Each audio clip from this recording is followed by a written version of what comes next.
అల్లుడు గారు అమ్మాయి గురించి ఏమైనా తెలిసి అదే కనుక్కుంటున్నానండి. అనయ్య,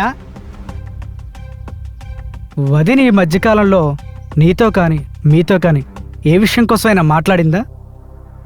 విషయం అంటే చదువుకుంటానని చెప్పి మా దగ్గర మాట్లాడింది. అవును తమ్ముడు, గ్రూప్ 2 నోటిఫికేషన్ పడిందని రాయాలనుకుంటున్నామని చెప్పింది. చదువుకోవడానికి ఎక్కడికైనా వెళ్ళిందంటావా?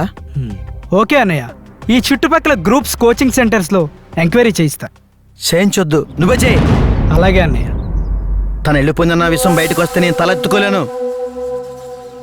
మామయ్య, ఈలోగా బంధువులు ఎవరి దగ్గరికైనా ఏమైనా వెళ్ళుండొచ్చు. ఆ, మీరు వాళ్ళందరికీ ఫోన్ చేసి కనుక్కోండి. అలాగే బాబు.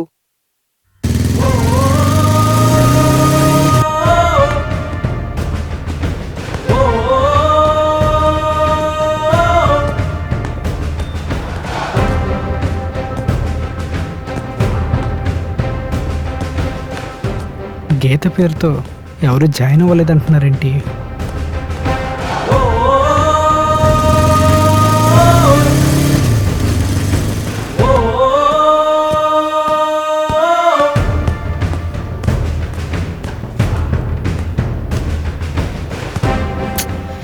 ఎక్కడ ఆచూకీ లేదేంటి?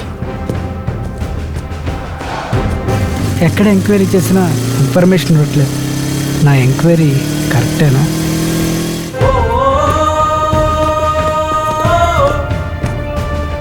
నమస్తే మేడం. నమస్తే సార్. గీత అనే పేరు మీద ఎవరైనా రీసెంట్ గా కోచింగ్ జాయిన్ అయ్యారా? చూస్తాను సార్.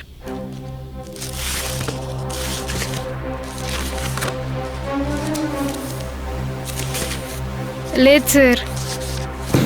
Okay madam.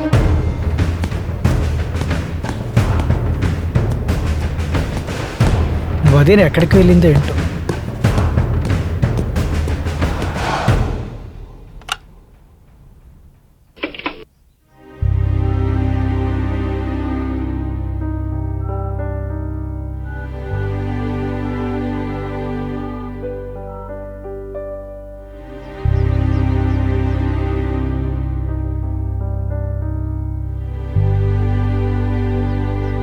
హలో చెల్లెమ్మా. హలో అన్నయ్య, ఎలా ఉన్నారు? బాగున్నామమ్మా. ఇంకేంటన్నయ్య? ఊళ్ళో జాతర ఎలా జరిగిందమ్మా? బాగా జరిగిందన్నయ్య. మన వాళ్ళందరూ వచ్చారు, మీరు రాలేదేంటి? మన వాళ్ళందరూ అడిగారు మీ గురించి. అమ్మాయి అల్లుడు వస్తామన్నారు. ఏమైనా వచ్చారమ్మా? లేదన్నయ్య. అయినా ఎందుకలా అడిగావు? అమ్మాయి అల్లుడు గారు వస్తారన్నారేటి? ఎప్పుడు వస్తారన్నారన్నయ్య? పొలం పనులు ఎలా జరుగుతున్నాయమ్మా? బావగారు పొద్దునే పొలంకి వెళ్ళారు. చేలో కలుపు తీయిస్తానన్నారు, ఇంకా అయినట్లేదు. అలాగేనమ్మా, ఉంటానైతే. సరే అన్నయ్య, ఉంటానైతే.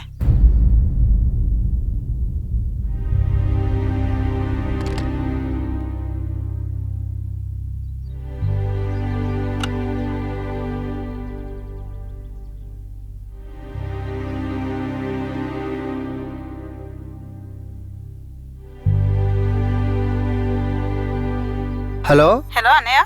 అమ్మాయి ఏమైనా వచ్చిందమ్మా? రాలేదన్నయ్య. ఇక్కడికి ఏమన్నా వస్తానని చెప్పిందా ఏంటి? పెళ్ళయిన తర్వాత ఒకసారి రాలేదు. నువ్వు పంపించమన్నా పంపించు, అలాంటి సడన్ గా వచ్చారని అడుగుతావేంటి? నీకు చెప్పకుండా నా దగ్గరకు వచ్చేస్తుంది అనుకుంటున్నావేంటి? ఏం లేదు, వచ్చారని అడిగాను అంతే. ఎప్పుడూ లేని అమ్మాయి గురించి అడిగావేంటి? ఏం లేదు, వచ్చారేమోనని అడిగానంతే.